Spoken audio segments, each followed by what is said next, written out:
વૈષ્ણવ જય જય શ્રી ગોકુલેશ। આજે કીર્તન હિંડોરે ગિરિવર ધારી ઝૂલે એ કીર્તન કુંજમાં 1832 નંબર છે, 1832 નંબરનું કીર્તન છે, એ આપણે શ્રવણ કરીશું। વૈષ્ણવ, ગયા અઠવાડિયે સત્સંગમાં છેલ્લે ગુરુવારે આપણે જોયું કે સખાઓએ કૃષ્ણ બલરામને એમની ભૂખ શાંત કરવા વિનંતી કરી, ત્યારે કૃષ્ણએ કહ્યું કે નજીકમાં જ બ્રહ્મવાદી બ્રાહ્મણો સ્વર્ગની કામનાથી આંગિરસ નામનું સત્ર એટલે કે યજ્ઞ કરી રહ્યા છે, ત્યાં તમે ગોપો જાઓ। હવે ગોપો ત્યાં જવા નીકળે છે, શું થાય છે એ બધી વાત આપણે પછી કરીશું, પહેલા એક કીર્તન શ્રવણ કરી લઈએ। ગિરિવર ધારી ઝૂલે હિંડોરે, ગિરિવર ધારી ઝૂલે, ગિરિવર ધારી ઝૂલે હિંડોરે, ગિરિવર ધારી ઝૂલે, વામ ભાગ રાજત શ્રી રાધા, મન મથ નહીં સમતુલે, હિંડોરે ગિરિવર ધારી ઝૂલે, સહચરી જાલ દુહુદીસ ઠાડી, વૃક્ષ કે મૂલે, મંદ સમીર બહત સુખકારી, કાલિંદી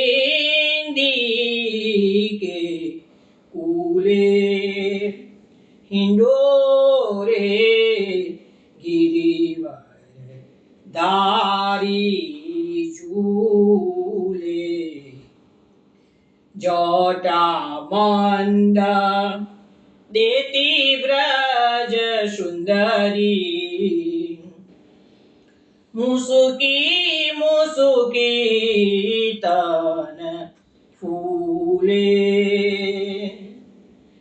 રસિક રાય કી શોભા નિરખત, રસિક રાય કી શોભા નિરખત, દેહ દશા સબ ભૂલે, હિંડોરે ગિરિવર ધારી ઝૂલે, ગિરિવર ધારી ઝૂલે, હિંડોરે ગિરિવર ધારી ઝૂલે। વૈષ્ણવ, આ કીર્તન આપે મલ્હાર રાગમાં શ્રવણ કર્યું છે। હરિરાયજી મહાપ્રભુજી આપણને સમજાવે છે કે હિંડોરે ગિરિવર ધારી ઝૂલે, આજે ભગવાન હિંડોરામાં ઝૂલી રહ્યા છે। વામ ભાગ રાજત શ્રી રાધા, ભગવાનની ડાબી બાજુ પર શ્રી રાધાજી બિરાજમાન છે। મન્મથ નહીં સમતુલે, મન્મથ એટલે કામદેવ, તો કામદેવ પણ આની કોઈની સાથે તુલના કરી શકે તેમ નથી, કહે છે। એમની એ શોભા છે કે છે સહચરી જાલ દુહુ દિશ થાળી વૃક્ષ વૃક્ષ કે મૂલે. હવે આ ગાઢી વનરાજી છે, અનેક અનેક વૃક્ષો આજુબાજુ આવેલા છે, વચ્ચે ભગવાનનો હિંડોળો સખીઓએ તૈયાર કરેલો છે. હવે જે સહચરીઓ બધી છે ભગવાનની સખીઓ, એ ચારે બાજુ દરેકે દરેક વૃક્ષની જોડે જોડે એના મૂળમાં નીચે અનેક પ્રકારની સખીઓ તગાડે આજુબાજુ બધી ગોઠવાઈ ગયેલી છે અને આ દર્શન કરી રહી છે. મંદ સમીર બહત સુખકારી કાલિંદી કે કુલે. હવે આ જમુનાજીના કિનારે હિંડોળો રચવામાં આવ્યો છે. મંદ મંદ મંદ સમીર એટલે પવન વાહી રહ્યો છે અને પાછો કેવો છે? વહત સુખકારી, બધાને સુખ પ્રદાન કરનારો મંદ પવન વહી રહ્યો છે. જોટા મંડ દેતી વ્રજ સુંદરી મુસુકી મુસુકી તન ફૂલે. હવે અહીંયા છે ને જોટા અને મંદ બે શબ્દો થોડો વિરોધાભાસી છે, કારણ કે મંદ એટલે ધીરેથી નાખવું અને જોટા એટલે જોરથી. એટલે એનો અર્થ એવો થયો કે હિંચકા, ભગવાનને જે હિંડોળાના હિંચકા છે ને એ મોટા મોટા ખવડાવે છે સખીઓ, પણ ધીરે ધીરે ખવડાવે છે. આનો અર્થ એવો થઈ શકે, કારણ કે જોટા અને મંદ એટલે એ હિંડોળો ઝૂલી રહ્યો છે, એ ધીરે ધીરે ઝૂલી રહ્યો છે, પણ સખીઓ મસ્તિષ્કમાં એને એ હિંડોળાનો જે એક બાજુનો ભાગ હોય એ ખૂબ ઊંચે લઈ જાય છે, પણ ધીરે ધીરે ધીરે ભગવાનને ગભરામણ ના થાય, પછી ડર ના લાગે એવી રીતે કહે છે. રસિકા રાય કી શોભા નિરખત દેહ દશા સબ ભૂલે.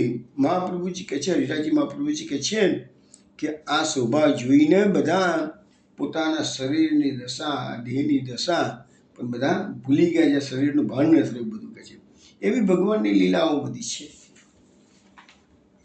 વિષ્ણુ, હવે આપણે ગઈ વખતે છેલ્લે જે વાત કરી હતી કે ભગવાને એમના ગોપ સખાઓને ભૂખ મટાડવા માટે કહ્યું કે અહીંયાથી નજીકમાં જ બ્રાહ્મણો યજ્ઞ કરી રહ્યા છે, ત્યાં તમે જાઓ. હવે શ્રીમદ ભાગવતમાં એ યજ્ઞ ક્યાં કરી રહ્યા છે એનો કોઈ ઉલ્લેખ શ્રીમદ ભાગવતમાં નથી, પરંતુ આપણે જ્યારે પથ પરિક્રમા કરવા જઈએ છીએ ને ત્યારે આપણને ખ્યાલ આવે છે કે એ ભટ્ટરોડ બિહારીનું જે મંદિર છે વૃંદાવનમાં, ત્યાં યજ્ઞ થયું હતું. બ્રહ્મવૈવર્ત પુરાણની અંદર એવો ઉલ્લેખ છે કે યજ્ઞ બ્રાહ્મણોએ શ્રીવનમાં કર્યો હતો. તો એ શ્રીવન નામનો ઉલ્લેખ ભાગવતમાં નથી, પરંતુ બ્રહ્મવૈવર્ત પુરાણમાં છે. આ આખી કથા બ્રહ્મવૈવર્ત પુરાણમાં આપવામાં આવેલી છે, પરંતુ અહીંયા ભાગવત કરતાં બ્રહ્મવૈવર્ત પુરાણની કથા થોડી જુદી પડે છે. જ્યાં જ્યાં જુદી પડશે ત્યાં હું હાઇલાઇટ કરતો જઈશ. હવે આની જે સુબોધનીજીમાં મહાપ્રભુજી કહે છે કે દેવોનું યજન જ્યાં થાય એ દેવ યજન, એટલે કે અહીંયા બધા જે યજ્ઞ કરનારા કેવા છે? બ્રાહ્મણા બ્રહ્મવાદીન. બ્રહ્મવાદીને એટલે શું છે? બ્રહ્મ એટલે કે વેદો.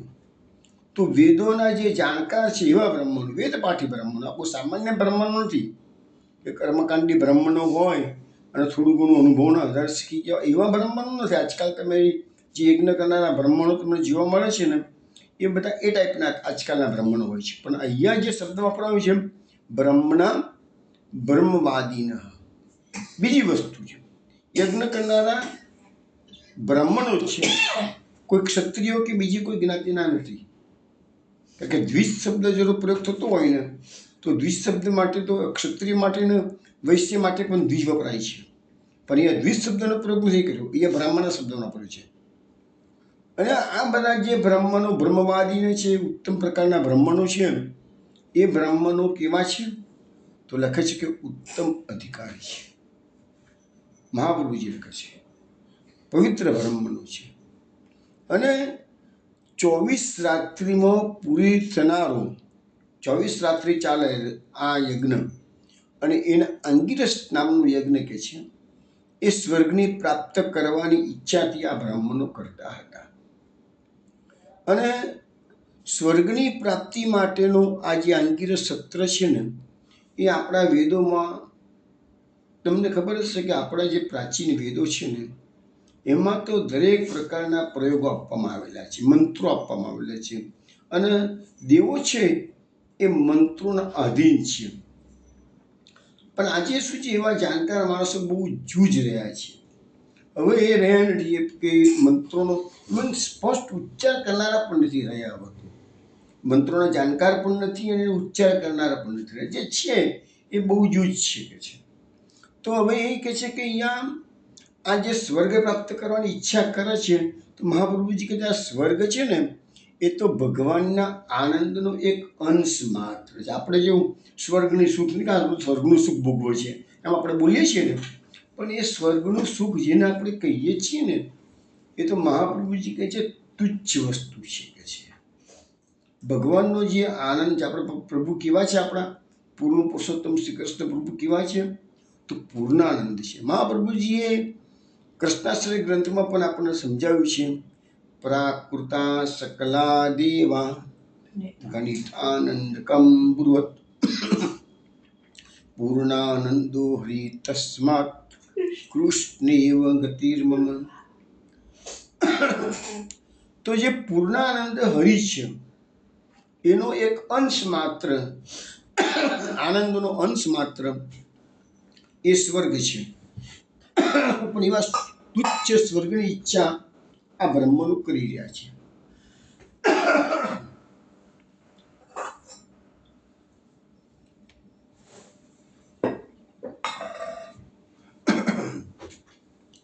હવે આપણા ત્યાં શું છે કે આ કોઈ માણસ મરી ગયા તો આપણે કહીએ છીએ ને કે બે સ્વર્ગવાસ થયો, તો પેલા કૃપાળુ માણસથી પણ આવે છે કે નહીં આવે, એટલે એમ કે છે કે તમે તો ગાળ દીધી કહેવાય કે છે.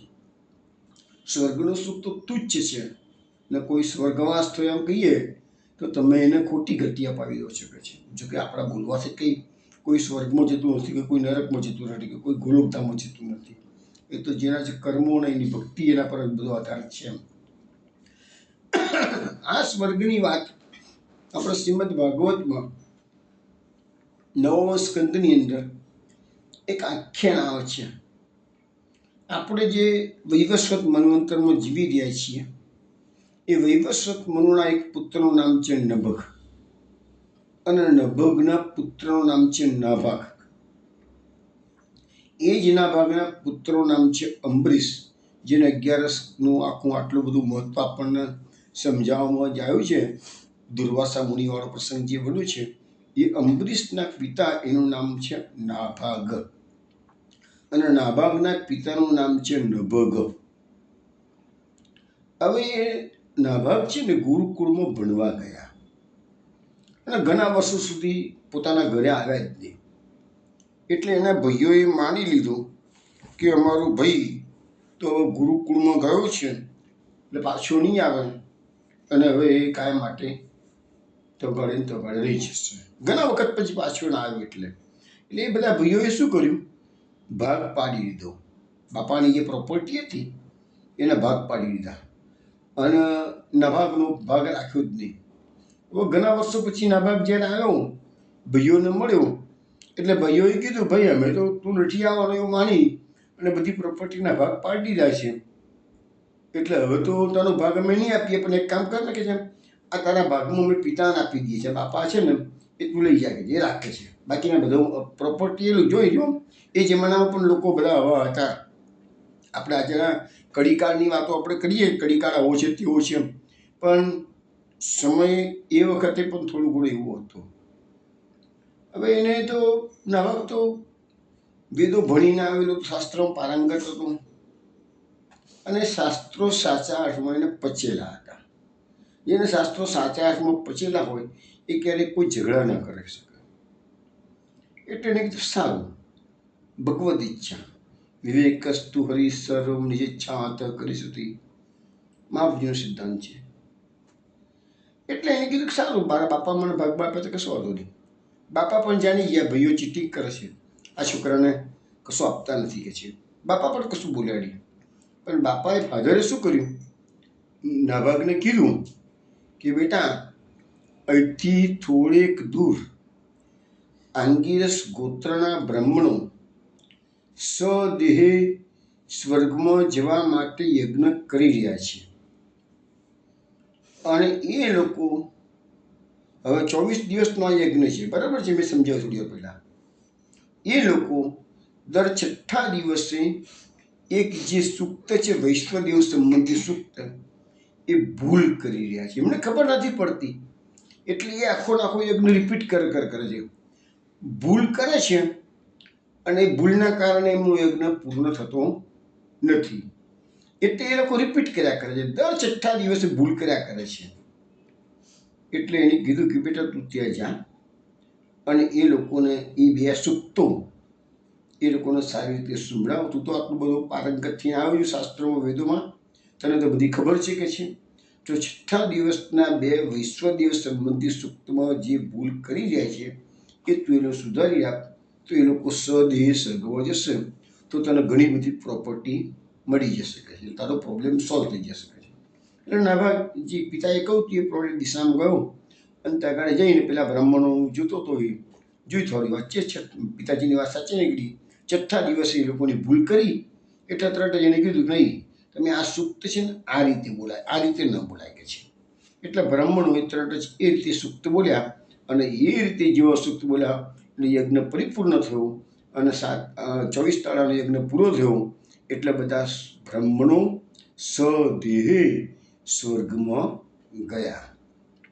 એ જતી વખતે આ નાભાગને જે યજ્ઞની જે વધેલી પ્રોપર્ટીઓ જેટલી એ લોકો પાસે દ્રવ્ય હતું એ બધું કીધું, બેટા તારા ભાગનું આ બધું જ કે છે, તું લઈ લે કે છે.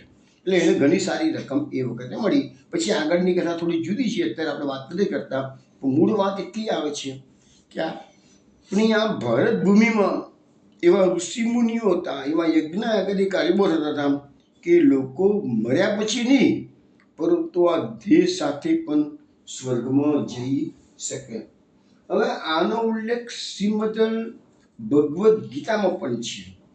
શ્રીમદ ભગવદ્ ગીતાનો 9મો અધ્યાય રાજવિદ્યા રાજગુહ્ય યોગ, એમાં 2 શ્લોકો આમાં આપવામાં આવેલા છે. એમાં લખ્યું છે કે ત્રિવિદ્યમામ સોમપા પૂત પાપા યજ્ઞે રિષ્ટ્વા સ્વર્ગયંતીમ પાર્થયંતી તે પુણ્યમાં સાધ્ય સુરેન્દ્ર લોકમ અશ્નંતિ દિવ્યાન દિવિદેવ ભોગાન. બીજો શ્લોક, તેતમ ભુક્ત્વા સ્વર્ગલોકમ વિશાલમ ક્ષિણે પુણ્યે મર્તલોકમ વિસંતિ એવં ત્રૈધર્મમ અનુપ્રપન્ના ગતાગતમ કામ કામા લભંતે.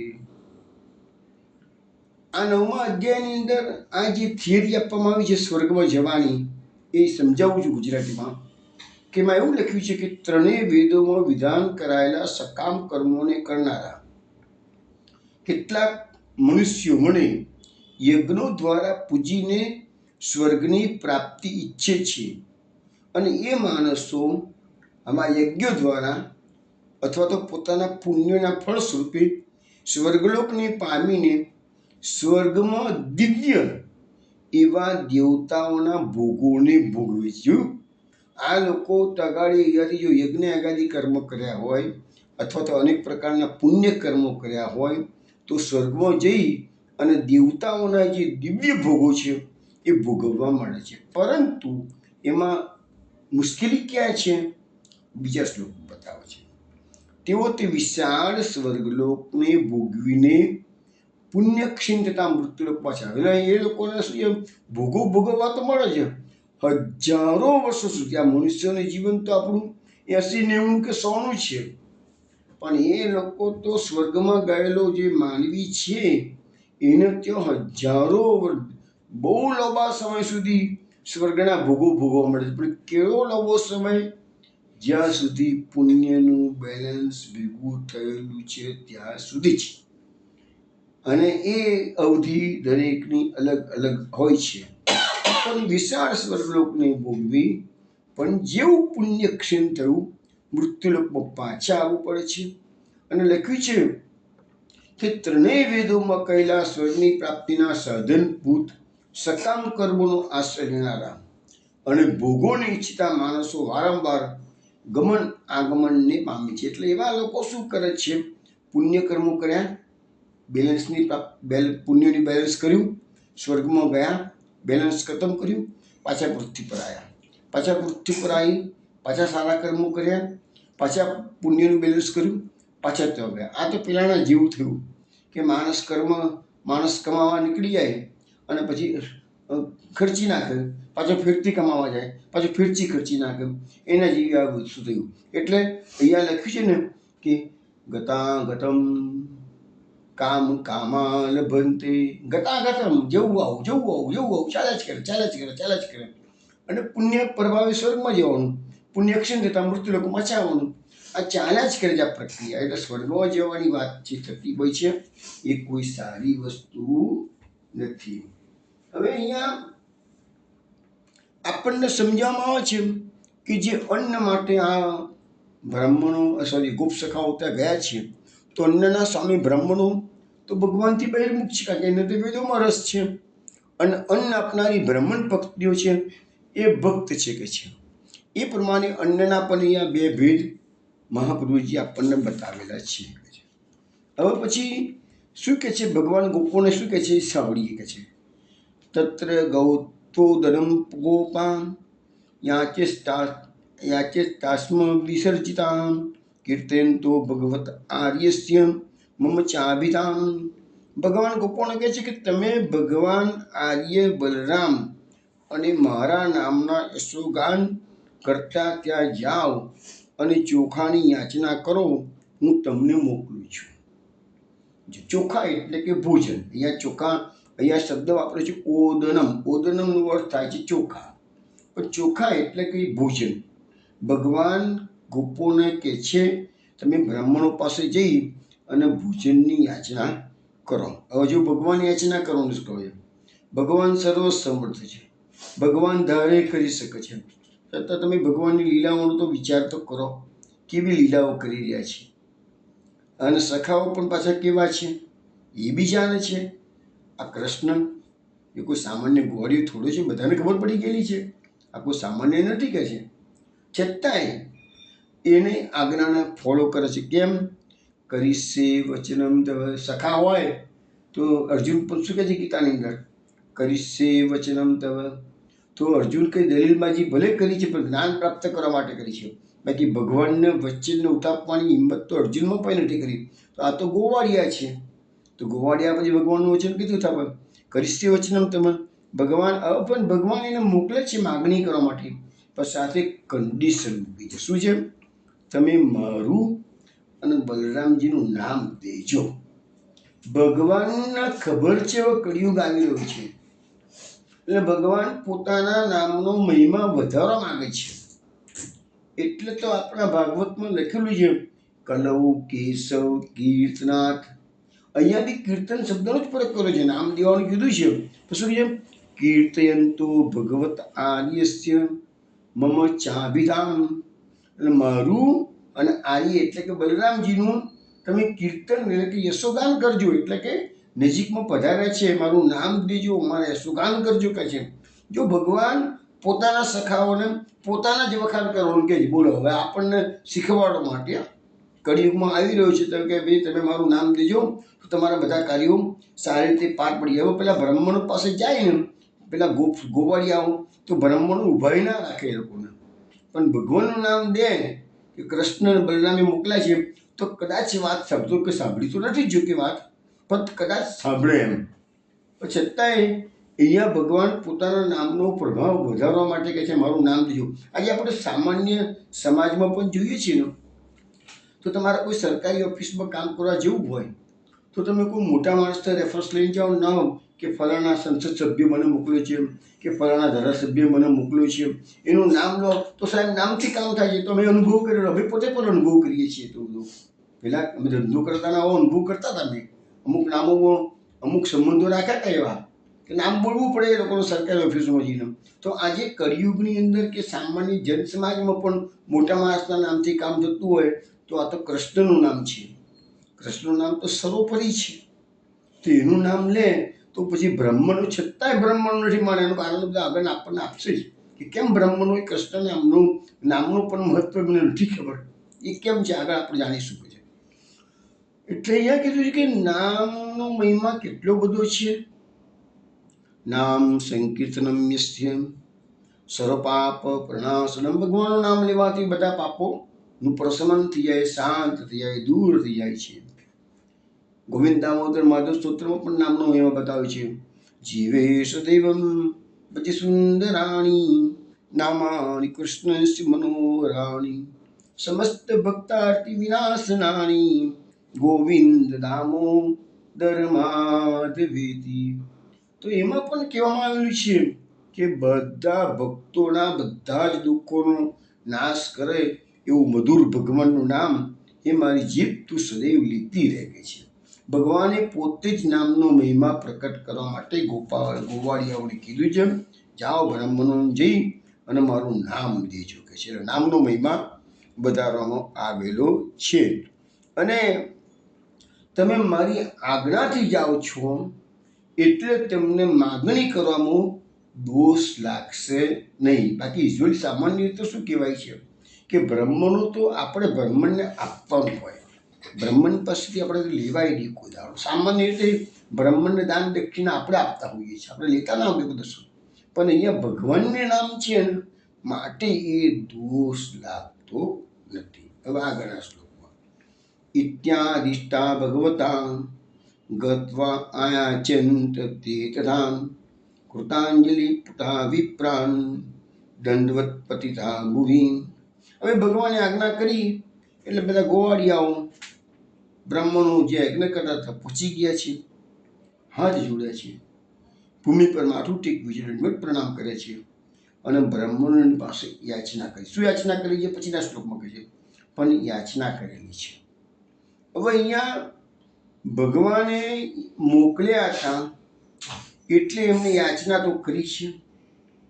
એટલે એક વસ્તુ આપણને મહાપ્રભુજી સમજાવે છે કે સામાન્ય રીતે કોઈ વ્યક્તિ યાચના જ્યારે કરતો હોય એટલે એનામાં નમ્રતાનો ગુણ આવી જ ગયેલો હોય. અને નમ્રતા એ પુષ્ટિ માર્ગની દીનતા એનો પાયો જ છે. એટલે તમે જેટલી નમ્રતા દાખવશો ને એટલું સામેવાળાની સારી રીતે અસર પડી શકશે.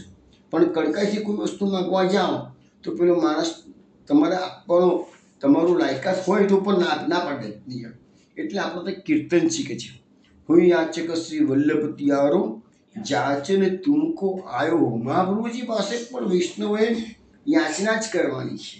શ્રીની યાચના તો કૃપાની યાચના કરવાની છે. યાચના કરવાથી જ પ્રભુ તમારા પર પ્રસન્ન થશે. ગોપીજનોએ પણ કીધું છે સખે દર્શય સન્નિધિ. ગોપીજનો પણ ગોપી ગીત બાજુ કીધું છે એ પ્રભુ તમે પ્રકટ થાવ ને દર્શન આપો કે છે. તો એવી રીતે યાચના તો કરવી જ પડશે. પ્રભુ કૃપા કરો, કૃપા કરો. તો એવી રીતે યાચના કરવા માટે ભગવાને એ લોકો અહીંયા દંડવત પતિતા ભૂમિ શબ્દનો પ્રયોગ કર્યો છે.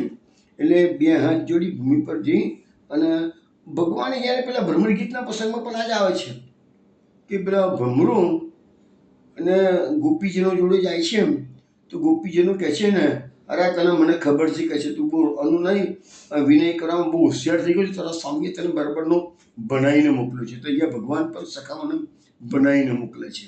પેલામાં પણ એવો એક શ્લોક છે કે તને કહે છે તું અમારી ઘરે બહુ ચાપલુસ ના કરીશ કે છે, અમે બધું જાણીએ છીએ કે તારા સ્વામીએ તને બરાબર પટાવીને મોકલ્યો છે કે છે.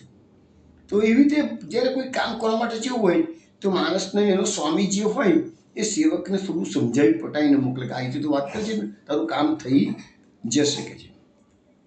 હવે આગળ શું કે છે, પેલા ગયા તો ખરા ગોવાળિયાઓ બ્રાહ્મણોની પાસે. હવે આગળ શું કે છે તો આગળના શ્લોકો એવા છે કે છે હે ભૂમિ દેવા સુનત કૃષ્ણ સ્યાદેશકારિણ આપતાન જાણિત ભદ્રંબુ ગોપાન્નો રામ ચોરિતાન ગાચરયંતા વિદુરમ મોદનમ રામાચિતો વૌલસતો બુભુક્ષિતો તયોર્દ્વિજા યુદમ અર્ચનો યદિ શ્રદ્ધા ચ वो यच्छत धर्मवित्तमाः दीक्षायाः पशु संस्थायाः सौत्रमन्याश्च सत्तमाः अन्यत्र दीक्षितस्यापि નાન્યમ અષ્ટની દુસ્થિતિ. અહીંયા 3 શ્લોકો એ ગોપો જઈને બ્રહ્મનો પાસે 3 શ્લોકોમાં યાચના કરે. શું કહે જોઈએ?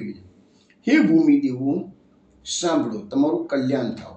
એટલે પહેલાં તો બ્રહ્મનું જોયું. આ ગોવાળિયાઓ છે ને એ બધા વૈશ્ય જાતિના છે, આહિર જાતિના છે. અને બ્રાહ્મણો તો પંડિત છે, વિદ્વાન છે, બ્રહ્મવાદી છે, વેદપાઠી છે.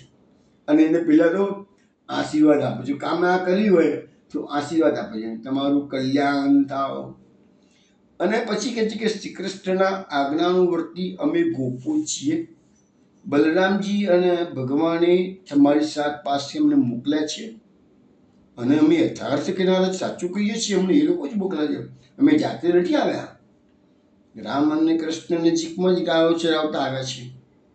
એમને ભૂખ લાગી છે.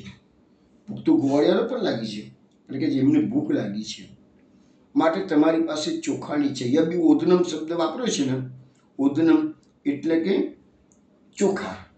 અલ્ટિમેટલી આપણે સમજવાનું છે ભોજન. ભોજનની ઈચ્છા રાખે છે. હે દ્વિજો, જો તે પ્રાર્થીઓ પર તમારી શ્રદ્ધા હોય, એટલે જો તમારી એના પર બલરામ અને કૃષ્ણ પર શ્રદ્ધા હોય અને તમારી પાસે તમારા જ ચોખા હોય, તમારું પોતાનું જ ભોજન હોય, તો તમે તો ધર્મને જાણનારા છો, એટલે તમે અમને આપો. અહીંયા શબ્દ વાપર્યો છે ધર્મવિત્તમાં. વિત્ત એટલે વેદ એટલે જાણવું, વિત્ત એટલે જાણવું. ધર્મવિત્તમાં એટલે તમે લોકો ધર્મને જાણનારા છો. ધર્મ કોને કહેવાય? તો એ આગળ 3 શ્લોકમાં સમજાવ્યું છે. હે ઉત્તમ બ્રાહ્મણો, યજ્ઞમાં પશુનો વધ થાય તે પહેલાં અને સૌત્રામણી યજ્ઞના દિવસ પહેલાં દીક્ષા લીધેલ બ્રાહ્મણનું અન્ન ખાવામાં આવે તો દોષ લાગતો નથી. એટલે શાસ્ત્રની વાત પાછા આ ગોવાળિયાઓ બ્રાહ્મણને શાસ્ત્રની જેવો શાસ્ત્રમાં પારંગત છે એવા બ્રાહ્મણોને આ ગોવાળિયાઓ શાસ્ત્રની વાત સમજાવે છે. પાછા કે તમે તો બધું જાણો જ છો ને, છતાં અમે તમને કહીએ છીએ કે આ ધર્મ છે કે છે. અને ભગવાને બરાબરના ભણાવીને મોકલેલા. આ લોકોને બિચારા તો ભગવાનના એ ચોખ્ખું કીધું છે ને, અમે ભગવાનના આજ્ઞાનુવર્તી સેવકો છીએ કે છે. અત્યારે સખાઓને પણ એ સેવકો થઈ ગયા, કારણ કે ભગવાનની આજ્ઞા પ્રમાણે એ બધા કામ કરી રહ્યા છે કે છે. અને બીજું ધર્મવિત્તમાંનો બીજો અર્થ એવો પણ થાય કે ધર્મવિત્તમાં એટલે કે જ્યારે તમારી પાસે કોઈ યાચના કરવા માટે તમારી પાસે આવ્યું હોય તો તમારી એની આશાને ફળીભૂત કરવી જોઈએ, એવો આપણને ધર્મ બતાવે છે. કોઈને નિરાશ ન કરાય, માગણી કરવા માટે કહ્યું હોય તો એને નિરાશ ન કરાય. ફૂલની તો ફૂલની પોકળી પણ છેવટે આપવી જોઈએ. સામાન્ય રીતે આપણા ગ્રસ્તનો આ ધર્મ છે, એ આગળ તમને સમજાવવામાં આવશે. એ બંને રીતે પણ ગોવાળિયાઓએ બ્રાહ્મણોને ધર્મવિત્તમાં કીધા છે. એટલે ત્રીજી રીત તો એવું પણ કહી શકાય કે એમને એ રીતે ના તેમની પ્રશંસા કરી છે કે તમે તો ધર્મના જાણકાર છો ને, કોઈની પાસે તમે યાચના કરવા જાઓ તો એની પ્રશંસા પણ કરવી પડે, નિંદા કરો તો તમારું કામ જ ના થાય. એ બધા કારણો આપણને આપવામાં આવેલા છે. સુબોધનીજીમાં મહાપ્રભુજી કહે છે કે બ્રાહ્મણોને ગોપોએ જે પ્રાર્થના કરી એના 3 શ્લોકો જે છે એમાં પહેલાં તો કહે છે કે આ ભૂમિ પર બ્રાહ્મણો એ પ્રત્યક્ષ દેવતા કહેવાય છે કે છે. અહીંયા શ્રુત શબ્દથી એને ગોવાળિયાઓએ બ્રાહ્મણોને પોતાને સાંભળવાની પ્રાર્થના કરી. અમે જે કહીએ છીએ એ તમે સાંભળો કે છે. પછી કૃષ્ણસ્યાદેશ કારીને એવા શબ્દોનો પ્રયોગ જે કર્યો છે એ ગોવાળિયાઓ પોતાનો પરિચય પહેલાં તો તમે અમને સાંભળો, અમે શું કહીએ છીએ. 2 શબ્દોમાં કહે છે કે અમારો પરિચય તમને આપી દઈએ કે અમે તો શ્રી કૃષ્ણ અને બલરામના આજ્ઞાનકારી સખાઓ છીએ કે સેવકો છીએ. અને તમે ભગવાનના જ વચનો જે કહો છો એવું તમને પ્રમાણ શું જેવું કદાચ પૂછીએ તો કે છે કે અમે તેમના આપ્ત છીએ, એમના પોતાના માણસો છીએ. યથા દ્રષ્ટાર્થવાદીને એટલે કે જેવું જોયું એવું જ પ્રમાણ કેનાર એવા અમે આપ એટલે કે અમે સત્ય બોલનારા છીએ. અમે ગપ્પા નથી મારતા તમારી પાસે આવીને, અમે યથાર્થ કહેનારા છીએ કે છે. પછી પહેલાં તો વસ્તુ છે કે ભાઈ અમે તમને માગણી કરી છે પણ અમે તમને પહેલાં તો આશીર્વાદ આપી દીધા છે. એ પણ તમારું કલ્યાણ થાવ, એ પણ મહાપ્રભુજી સુબોધનીજીમાં કીધું પહેલાં તો કલ્યાણકારી શબ્દો બોલીને પછી યાચના કરવામાં આવેલી છે કે છે. પછી અમે ગોપ જાતિના છીએ એમ કીધેલું છે. બલરામજી, હવે અહીંયા નામ તો બલરામજીનું પહેલાં કીધું, કૃષ્ણનું નામ નથી કીધા, પણ બલરામજીનું નામ બોલેલા છે કે છે. તો બલરામજીને મોકલ્યા છે. કેમ?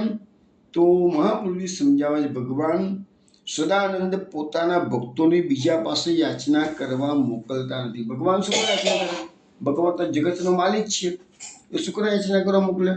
એટલે અહીંયા મહાપુરુષ સમજાવે છે કે ભગવાનના એ વેદરૂપ વાક્યનો બલરામજી સાથે સંબંધ છે, તેથી બલરામે મોકલ્યા છે એમ જે કહ્યું છે તે ઉચિત છે. એટલે અહીંયા માગણી ભલે ભગવાને કરી છે, પણ નામ બતાવ્યું છે ભગવાનનું બી ખરું, પણ બલરામજીનું નામ બોલવામાં આવ્યું છે. એટલે બલરામજીનો અર્થ એટલા માટે છે કે એ વેદોનો ખરો અર્થ બલરામજી સાથે સંબંધ ધરાવે છે. હવે અહીંયા બીજી વસ્તુ એ કહેવાય છે, આ તો પૂર્વ ભૂમિકા કહી, પણ યાચના શું કરવામાં આવી છે તો આગળ સમજાવવામાં આવશે કે ઘાસ ચારયંતો, એટલે કે ગાયોને ચરાવતા, અને પાછા કેવા છે? ધર્મ પ્રવર્તક. ભગવાન કેવા છે? ધર્મ પ્રવર્તક છે, એટલે કે ધર્મનું પાલન કરતા. ગાયો ચરાવવું એ ગોવાળિયાનો ધર્મ છે, એટલે કે ધર્મનું પાલન કરતા. અને એવા કૃષ્ણ અત્યારે નજીકમાં આવી ગયેલા છે, એમને ભૂખ લાગી છે, તમારા અન્નની ઈચ્છા રાખે છે. એ બ્રાહ્મણો ભગવાનનું હવે કીર્તન તો ભગવત શબ્દ આપણે પહેલાં આવી ગયો, એટલે કે એનો અભિપ્રાય બ્રાહ્મણો સમજી શક્યા નથી કે છે. એટલે પછી એ લોકો કીધું કે ભાઈ બુભુક્ષિતો, એટલે કે ભૂખ્યા છે. હવે કે જે મોટો સ્વામી સેવક પાસેથી કંઈ માગીને પછી એને આપે છે, એમ બ્રાહ્મણો પાસેથી માગીને આપે. હવે અહીંયા ભગવાન મોટા છે, બ્રાહ્મણ તો નાના માણસ કહેવાય ગમે તેમ. તો અહીંયા ભગવાનની લીલા કેવી છે? મોટો સ્વામી છે એ ભગવાન સેવકો પાસેથી પણ માગને આરોપે છે. તો આ પુષ્ટિ માર્ગમાં તો એ બધી બહુ જાણીતી વાતો છે. તે આપણું સર્વ સમર્થ પ્રભુ આપણા ઘરમાં બાળ સ્વરૂપે બિરાજી રહ્યો છે, અને આપણે ભલે સેવા કરીએ છીએ પ્રભુની પ્રસન્નતા માટે, પણ છતાંય પ્રભુ માગીને આરોગે છે. એવું આપણે 84 વૈષ્ણવની વાર્તાઓમાં, 252 ભગવદીઓની વાર્તાઓમાં અનેક વાર વાંચ્યું છે કે ભગવાન માગી ભગવાનને શું ભૂખ લાગે છે? ભગવાનને શું જોઈએ છે? તો પણ અહીંયા આપણો ભાવ છે, પુષ્ટિ માર્ગનો જે બેઝિક વસ્તુ છે ભાવ છે. તો આપણો સ્વામી આપણા ઘરે બિરાજે છે, પણ છતાંય કેવા સ્વરૂપે બિરાજે છે? બાળ સ્વરૂપે બિરાજે છે. એટલે આપણું સર્વદા સર્વભાવેને ભજનીય વ્રજાધિપમ, બધા ભાવ રાખવાનું આપણે જે કીધું છે, પણ આપણો બાળ ભાવ અને સ્વામી ભાવ બંને એક સાથે પોષણ કરવાના છે. એ થિયરી પેલા મેં કોઈ સમજાવેલી છે. બાળ ભાવ અને સ્વામી ભાવ, કારણ કે આપણો પાછો દાસ ભાવ છે. આપણે તો દાસોહમ બોલનારા છીએ. અને બીજી બાજુ કૃષ્ણના સુખ માટે આપણે સર્વ કંઈ કરીએ છીએ. બે વસ્તુ છે, એટલે બાલ ભાવ અને સ્વામી ભાવ બંને એક સાથે ભાવ પોષવાના છે આપણે. પણ એ રહેવાય, એનો કશો વાંધો નથી. કારણ કે આપણે વચમાં સમજાવ્યું હતું કે રાજાનો છોકરો હોય, તમે રાજાને તો નોકરી કરતા હોય, એનો છોકરો તમે સાચવતા હો, તો તમારો બાલ ભાવ પણ આવવાનો છે ને, અને સ્વામી ભાવ પણ આવવાનો. નથી આવવાનો કે રાજાનો છોકરો જ એટલે રાજા જ કહેવાય, આજે તો કાલે રાજાને બનવાનું જ છે. તો રાજકુમાર જે નાનકડો ગુડિયા મીંચી રહ્યો છે કે તમે તેડીને ફરી રહ્યા છો, એને તમે બાલ ભાવથી જ એને કોઈ તકલીફ ના પડે, એને ખુશમાં રહે એવી રીતે તમે રાખશો. પરંતુ તમારો બંને ભાવ સચવાય છે, બાલ ભાવ અને સ્વામી ભાવ. એ પુષ્ટિમાં તત્વ છે. તો સ્વામી પોતાના સેવક પાસે ઘેરે માગે, દાખલા તરીકે પેલું રાજાનું બાળક છે, તમે એની સેવા કરી રહ્યા છો, અને કે મને દૂધ આપો, તો તમે તરત જ દૂધ ઘરમાં જઈને દાસી પાસેથી દૂધ એને પીવડાવવા માટે પ્રયત્ન કરશો. એ કે મને ફલાણી વસ્તુ છે, ફટ દઈને તમે આપશો. કેમ? એને તમે ખુશ રાખવા પ્રયત્ન કરો છો કે નથી કરતા? રાજાને તો નોકરી કરતા તમે તો નોકરી જ કરો છો, છતાં તમે એને ખુશ રાખવા કેટલો બધો પ્રયત્ન કરો છો. તો એવી રીતે તમારો સ્વામી તમારી પાસે માગીને આરોગ્ય, તને આપણે કેટલા ખુશ થઈ છીએ કે આજે પ્રભુએ તો મને માગ્યું છે કે છે. અચ્છા, અત્યારે કળિયુગ ચાલે છે, એવું તમે ના માનતા કે 84 વિષ્ણુના સમયમાં જ ભગવાન માગીને આરોપતા હતા, અત્યારે નથી માગતા. આજે પણ ભક્તોને પ્રભુ એવા અનુભવો કરાવે છે, ફક્ત જરૂર છે તમારા ભાવની. જો તમારો ભાવ શ્રેષ્ઠ હોય તો પ્રભુ પસંદ થઈને તમારી પાસે આજે પણ માગે છે. અને એનું મેં એક્ઝામ્પલ તમને થોડા દિવસ પહેલાં સત્સંગમાં આપ્યું હતું, નવનીત પ્રિય શાસ્ત્રીજીનું. નવનીત પ્રિય શાસ્ત્રીજીનો મેં જલેબીનો પ્રસંગ કહ્યો હતો, જો તમને યાદ હોય તો. છતાં શોર્ટમાં ફરીથી કહી દઉં. નવનીત પ્રિય શાસ્ત્રીજીની ભાગવત કથા. નવનીત પ્રિય શાસ્ત્રીજી હજી હમણાં 2013માં જ પહોંચી ગયા છે. આ હજી હમણાંની 12 વર્ષ પહેલાંની વાત છે. અને એ નવનીત શાસ્ત્રીજી પ્રખર ભાગવતના જાણકાર હતા. પુષ્ટિ પુલિન અને ભાગવત રસાસ્વાદ જેવા ગ્રંથો પુષ્ટિ ભક્તોને આપીને ગયા છે. સર્વશ્રેષ્ઠ કૃતિઓ છે એમની. 500 વર્ષમાં કોઈએ કામ ના કર્યું હોય એવું કામ આ નવનીત શાસ્ત્રીજી કરીને ગયા છે. પુષ્ટિ માર્ગના કોઈ પણ પ્રશ્નનો જવાબ જોઈતો હોય તો તમને પુષ્ટિ પુલિનમાંથી મળી જાય એવો સુંદર ગ્રંથ એમણે બનાવેલો છે. એ નવનીત શાસ્ત્રીજીની જ્યાં જ્યાં પણ કથા ચાલતી ત્યાં મોહન કાકા કરીને એક વયોવૃદ્ધ વડીલ નડિયાદમાં રહેતા હતા. એ નવનીત શાસ્ત્રીજીની બધી દેખરેખ રાખવા માટે, એમને કોઈ તકલીફ ના પડે એના માટે એમની દરેક કથાઓમાં જતા. હવે ઘરમાં ઠાકોરજી, વિચાર કરો, એમના ઘરમાં ઠાકોરજી બિરાજે છે. મોહન કાકા સાવ એકલા જ પડી ગયેલા છે, ફેમિલીમાં કોઈ છે નહીં.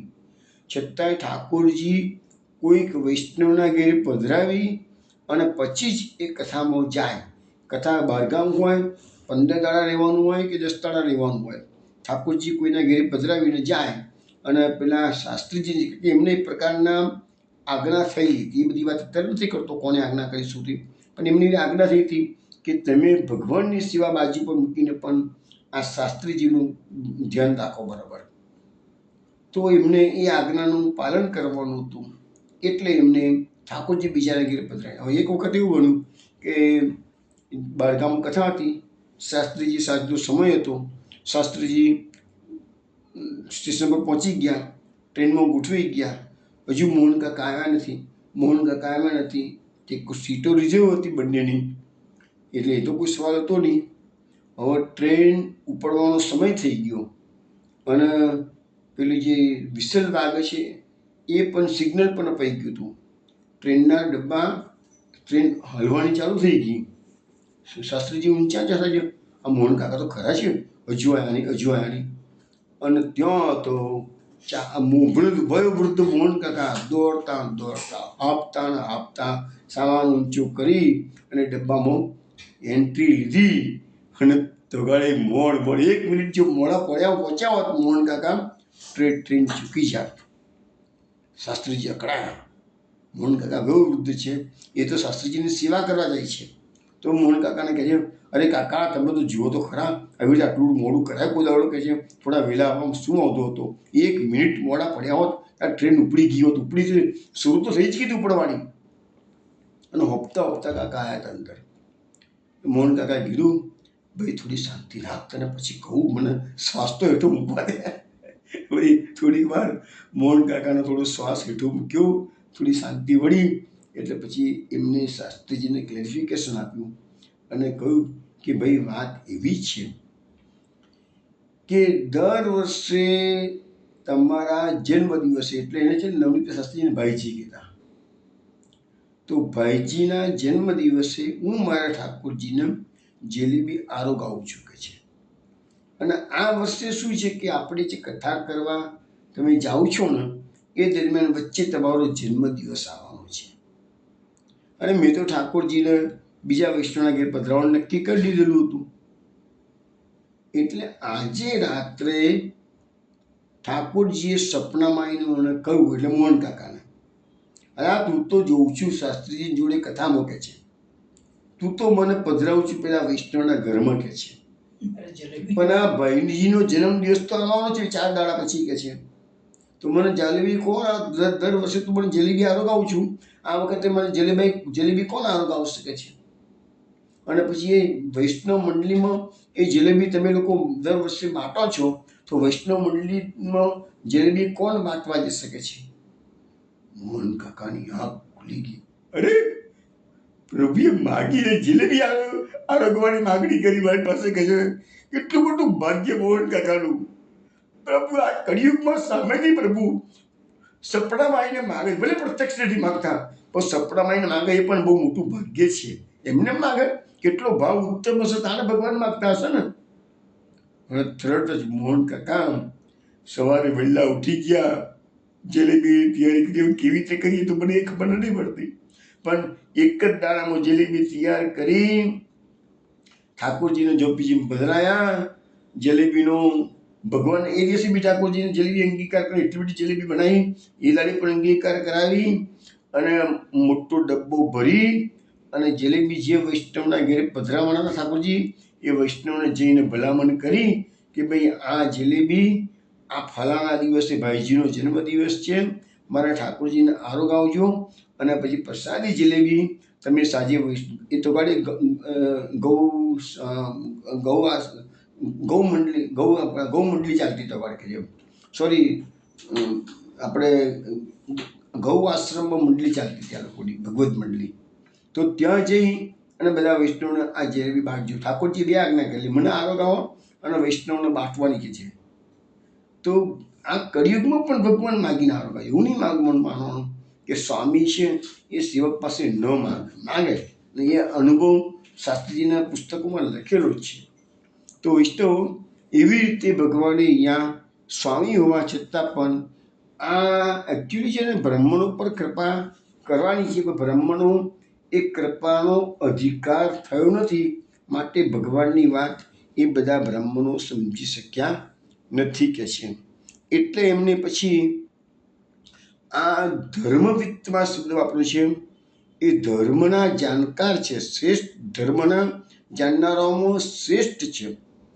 વિધિ નિષેધનું જ્ઞાન એમને છે, પણ પ્રભુની આજ્ઞાનું ઉલ્લંઘન કરી શક્યા છે, કારણ કે પ્રભુની આજ્ઞાની એમને સમજણ પડતી નથી.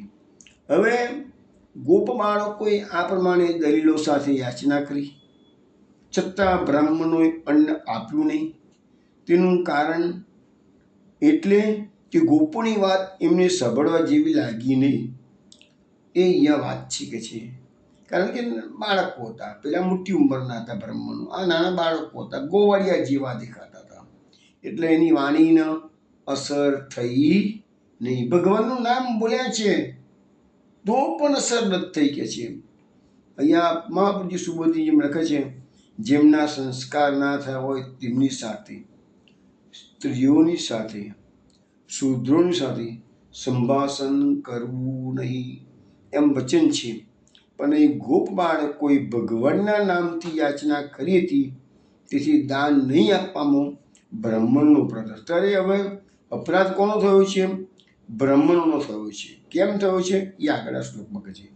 ઇતિ તે ભગવત્યાંચામ શૃણવંતોપી ન શુશ્રુવું ક્ષુદ્રાસા બુરી કર્માનો બાલિસા બુદ્ધમાનીન. હવે અહીંયા બતાવવામાં આવે છે કે ભગવાનના વચનો આ બ્રાહ્મણોએ સાંભળ્યા પણ ન સાંભળ્યા એમ વર્ત્યા. બ્રાહ્મણોને ખબર પડી કે પેલા ગોવાળિયા આવ્યા છે ને કશું કહી રહ્યા છે કે છે, પણ બ્રાહ્મણો એમના વેદ પાઠમાં એટલા મશગુલ હતા કે એમને સાંભળ્યું જ ના હોય એવી રીતે વર્તન કર્યું. હવે ભાગવતમાં એના 4 કારણ આપવામાં આવે છે. બ્રાહ્મણો શા માટે વર્તન કર્યું એના 4 કારણો આપ્યા, અને મહાપુરુષે 4 કારણોની વિસ્તૃત સુબોધી લખી છે. આપણે બધું ટૂંકામાં જોઈએ. પહેલું તો કારણ આપ્યું છે કે બ્રાહ્મણો કેમ ના સાંભળ્યું, તો લખ્યું છે કે ક્ષુદ્રાસા, આ બ્રાહ્મણો ક્ષુદ્ર સુખની આશાવાળા હતા. પહેલું કારણ આવ્યું. બીજું કારણ આવ્યું ભૂરી કર્માનો. ભૂરી કર્માનો એટલે કે મોટા મોટા કર્મ કરવાવાળા હતા. દાન દક્ષિણાનો કર્મ નાનું છે, ભૂખ્યાને ભોજન આપવાનું કર્મ એમની મસ્તી નાનું છે, અને યજ્ઞનું કર્મ કરનારું એની જગ્યાએ મોટું કહેવાય, એટલે ભૂરી કર્માનો શબ્દનો પ્રયોગ કર્યો છે. પછી બીજો શબ્દ વાપર્યો છે બાલિસા. એ બ્રાહ્મણો કેવા છે? બાળક જેવી બુદ્ધિવાળા છે, તો ભગવાનની વાત માનતા નથી, એ તો ભગવાનની વાત માનવાની આ દુનિયામાં કોણ હિંમત કરીને વાત ના માને એમ. પણ એ બાલિશ છે, નાના બાળકો જેવા છે બધા બ્રહ્મનો. બુદ્ધ માની પોતાની જાતને બુદ્ધિશાળી માને છે, એટલા અભિમાની છે કે છે અરે અમને કેનાર તમે કોણ કે છે, અમે તો યજ્ઞ કરવા બેઠા છીએ એમ કે તમને અન્ન અપાતું હશે કઈ. તો એ જાતનું અભિમાન છે એ લોકોમાં. તો એ 4 કારણથી બ્રાહ્મણોએ ગોવાળિયાઓની વાત સાંભળી નથી. હવે 4 કારણોનું આપણે થોડુંક એનાલિસિસ મહાપુરુષજી આપ્યું છે એ શોર્ટમાં જોઈએ. પહેલો શબ્દ આપે છે ક્ષુદ્રાસા. ક્ષુદ્રાસા એટલે ક્ષુદ્ર તુચ્છ આશા લઈને બ્રહ્મનો કામ કરી રહી છે. એટલે એ શું છે, એમની આશા કઈ હતી તો સ્વર્ગમાં જવાની હતી. તો મહાપ્રભુ સમજાવે છે કે પરમાનંદની સરખામણીમાં સ્વર્ગાનંદ તુચ્છ ગણાય. હવે આપણો પુષ્ટિ માર્ગ કેવો છે? પૂર્ણાનંદો હરિતસ્માત એ આપણો માર્ગ છે. આપણે જે પ્રાપ્તિ કરવાની છે એ ભગવત પ્રાપ્તિનો. મહાપ્રભુજીએ કોઈ પણ ગ્રંથની અંદર લૌકિક સુખ તમને મળશે એવી વાત કરી જ નથી. આ માર્ગમાં લૌકિક સુખને તો જળમૂળમાંથી મહાપ્રભુએ કાપી જ નાખી છે. આ સંસારમાં તરણ કેનું કારણ છે. મહાપ્રભુજી તો સર્વસમર્થ છે, વાકપતિ છે, પણ આપણને જે સુખ કે દુઃખ પ્રાપ્ત થાય છે એ ભગવદ ઈચ્છા કહે છે એક વાત. બીજી વસ્તુ એ બી પાછું આપણા કર્મોના કારણે થાય છે, આ બીજી વાત. એટલે મહાપ્રભુજીએ સીધું શું કીધું કે તમે કૃષ્ણ સેવા સદા કાર્ય. આ બધી વાતોને બાજુ પર કાઢી નાખો. આ સંસારમાં સુખ આવું કરશો તો તમને સુખ થશે, ને આ કરશો તો આમ થશે, ને આમ કરશો તો આમ થશે. એવું મહાપ્રભુજી ક્યારેય કોઈ જગ્યાએ કહ્યું. જે તમને એવું સમજાવતું હોય ને તો માનજો એ આવી રીતે બ્રાહ્મણોની માફક આ બાલિશ છે. બાલિશ એ બાળક બુદ્ધિવાળા છે. જે તમને એવું સમજે આ મંત્રનો જપ કરશો તો તમને આવું સુખ મળશે, અને આટલું તમે કર્મ કરશો તો તમને આવી તમારા સંકટો ટળી જશે. એ બધા બાલિશ છે સમજાવવા માટે. કારણ કે મહાપ્રભુજીએ તો કૃષ્ણ સેવાનો માર્ગ, પરમાનંદની પ્રાપ્તિનો માર્ગ, ભગવત પ્રાપ્તિનો માર્ગ એ આ પુષ્ટિ માર્ગ. લૌકિક સુખની પ્રાપ્ત કરવું હોય તો પુષ્ટિ માર્ગ સિવાય અનેક માર્ગો બધા અવેલેબલ છે જ. તમે ત્યાં કોઈ પણ જવું જઈ શકાય છે. અને શ્રીમદ ભાગવતમાં પણ કહેવામાં આવેલું છે 10મ સ્કંદના ઉત્તરાર્ધમાં કે જેને દ્રવ્યની ઈચ્છા હોય, આ લોકના સુખની ભોગની ઈચ્છા હોય, એને શંકર ભગવાનની આરાધના કરવાની, અને જેને મોક્ષ પ્રાપ્ત કર્યું હોય એને વિષ્ણુની આરાધના કરવાની. એવું ભાગવતમાં સ્પષ્ટ લખેલું છે. એટલે જે લોકોને દુનિયાના સુખ જોઈતા હોય, ભોગ જોઈતા હોય તો શંકર ભોગી છે, એટલે ભોગી નથી, સોરી, વિષ્ણુ ભોગી છે. શંકર તો તપસ્વી છે, છતાંય ભોગ આપે છે. અને એવો પ્રશ્ન આવે છે ભાગવતમાં છે. અને વિષ્ણુ ભોગી છે છતાં પોતાના ભક્તો ભોગ નથી આપતા, પણ મોક્ષ આપે છે. તો જ્યારે આપણો માર્ગ તો મોક્ષનો પણ નથી. આપણો જે માર્ગ છે એમાં એક શ્લોક પણ આપણામાં લખેલો છે. ભાગવતમાં આ એક શ્લોક હું બોલું છું એ ભાગવતમાં 3 જગ્યાએ છે. એક જ શ્લોક વ્યાસ વર્ષે 3 જગ્યાએ મૂક્યો છે. ક્ષણાર્ધે નાપી તુલ્યે ના સ્વર્ગમ ના પુનર્ભવમ ભગવત સંગસ્ય મર્ત્યાનામ કિમુતાશિષ. અરે તમને કોઈ ભગવદીઓનો અર્ધી ક્ષણનો પણ જો સત્સંગ મળી જાય તો એની તુલના તમે સ્વર્ગ સાથે કે મોક્ષ સાથે પણ કરી શકો તેમ નથી. તો પછી આ દુનિયાના મૃત્યુલોકના નશ્વર ભોગોની તો વાત જ શું કરવી. એટલે તમે સત્સંગ માની, સત્સંગ કરી, ભગવાનની ભક્તિ કરી અને દુનિયાના ભોગો માગતા હો તો આપણું ભાગવત આપણને ના પાડે છે. મહાપ્રભુજી ના પાડે છે. એવા ક્ષુદ્રાશા શબ્દ અહીં આવ્યો. ક્ષુદ્રાશા, એવી ક્ષુદ્ર આશા નહીં રાખવાની. એવી ક્ષુદ્ર આશા રાખશો તો અલ્ટિમેટલી તમને અત્યારે કદાચ સારું લાગશે, પણ લોબે ગાડી તમને નુકસાન કરતા છે. પરમાનંદની પ્રાપ્તિ નહીં થાય. એ ક્ષુદ્ર આનંદ છે, શુદ્ર સૂક્ષ્મ તુચ્છ છે. એટલે તો એ ભગવદીઓનો સંગ તો સ્વર્ગ સાથે પણ કલ્પના સરખામણી કરવાની ના પાડી દીધી છે, પછી મોક્ષ સાથે પણ ના પાડી દીધી છે. તો પછી આ દુનિયાના ભોગોની વાત જ ક્યાં કરવાની, એ તો તુચ્છ છે એમ કે છે. તો સ્વર્ગની સામે સત્સંગની સામે મોક્ષ પણ તુચ્છ કીધું છે, સ્વર્ગ પણ તુચ્છ કીધું છે. એ આપણી મહાપુરુષજીની થિયરી છે આપણને. એટલે કે છે કે સ્વર્ગની પ્રાપ્તિ જો કરવા માંગતા હો તમે, તો એ પુષ્ટિ માર્ગમાં નહીં ચાલે, તમે જતા રહો બીજા માર્ગમાં. પછી બીજો શબ્દ આવ્યો છે ભૂરી કર્માણો. ભૂરી કર્માણો એટલે મોટા કર્મો કરનારા. નાના કર્મો કરવાથી સ્વર્ગની પ્રાપ્તિ થાય. ભાઈ જોઈએ યજ્ઞ આગાદી કર્મને પાછળ અહીંયા પાછા મહાપુરુષજી નાના કર્મો બતાવી શકે છે. પણ પેલા તો મોટા મોટા યજ્ઞો કરતા હતા, એટલે કે સ્વર્ગની પ્રાપ્તિ થાય. અને ભગવાનને જો અન્નદાન કર્યું હોત તો કદાચ સ્વર્ગની પ્રાપ્તિ કરતાં પણ વિશેષ ફળ એમને મળ્યું હોત. પણ ભગવાનને અન્નદાન તો એ લોકો કરી શકે નહીં, કારણ કે એમને તો ક્ષુદ્રાશા શબ્દ આવ્યો પહેલાં. એટલે શુદ્ર આશા લઈને બેઠેલા હતા, એટલે સ્વર્ગના તુચ્છ સુખમાં જ એ લોકોને આનંદ આવતો હતો. હવે ભગવાન કેવા છે, આપણા ભગવાન કેવા છે, તો સર્વ યજ્ઞમય છે. ગીતાજીમાં પણ એક શ્લોક આવે છે 5મા અધ્યાય કર્મ સંન્યાસ યોગમાં, કે ભોક્તારમ યજ્ઞ તપસા સર્વ લોકમય સર્વ.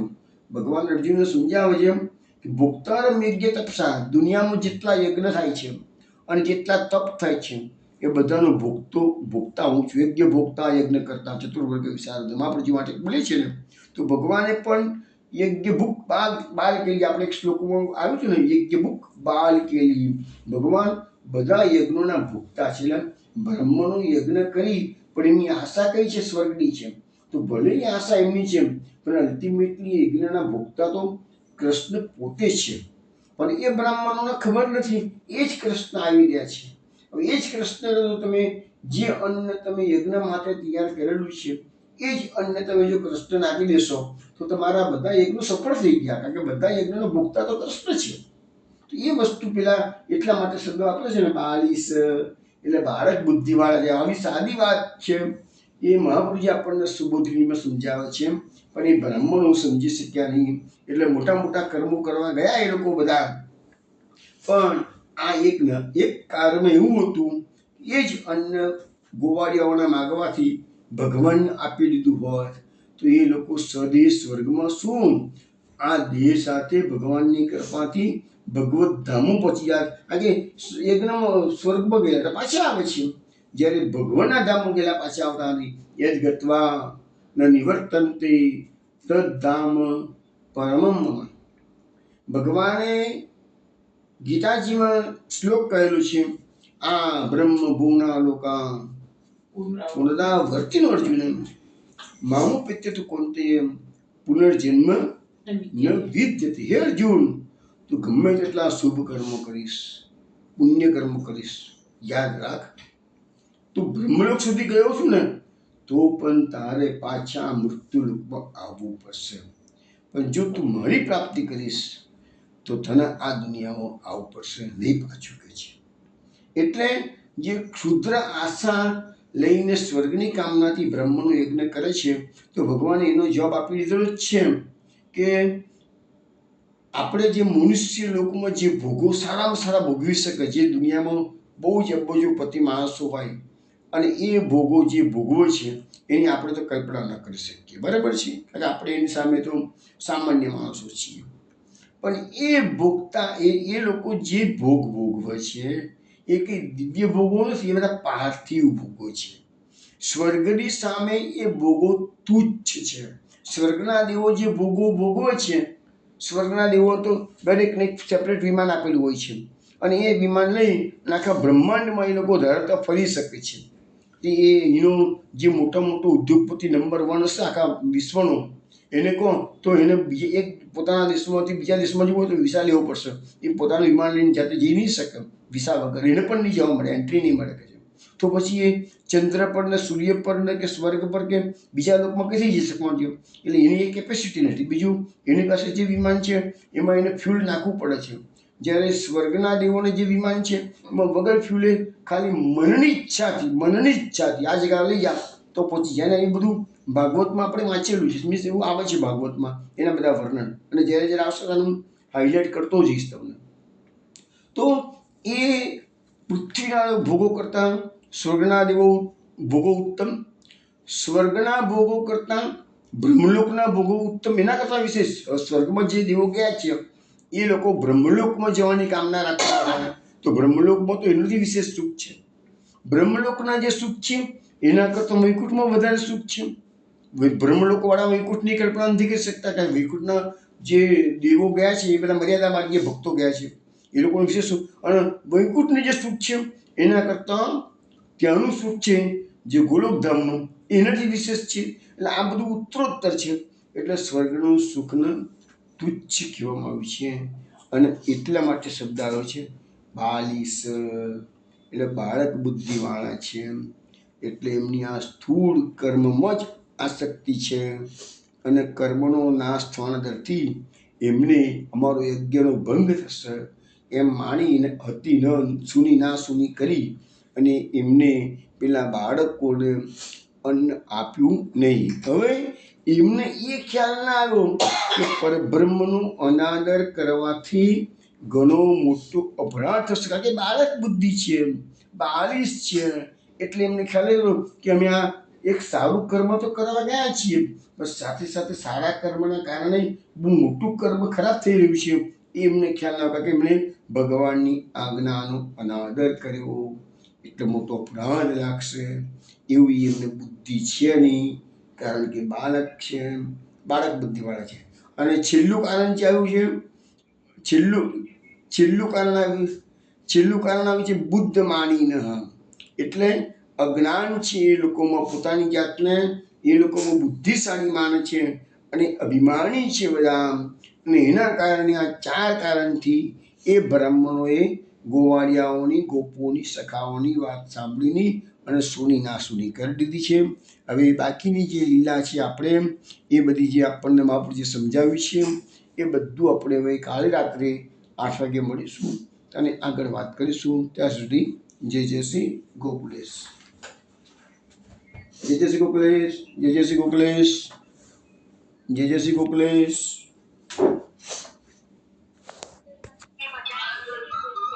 જય શ્રી ગોકુલેશ, જય શ્રી ગોકુલેશ, જય શ્રી ગોકુલેશ, જય શ્રી ગોકુલેશ, જય શ્રી ગોકુલેશ, જય શ્રી ગોકુલેશ.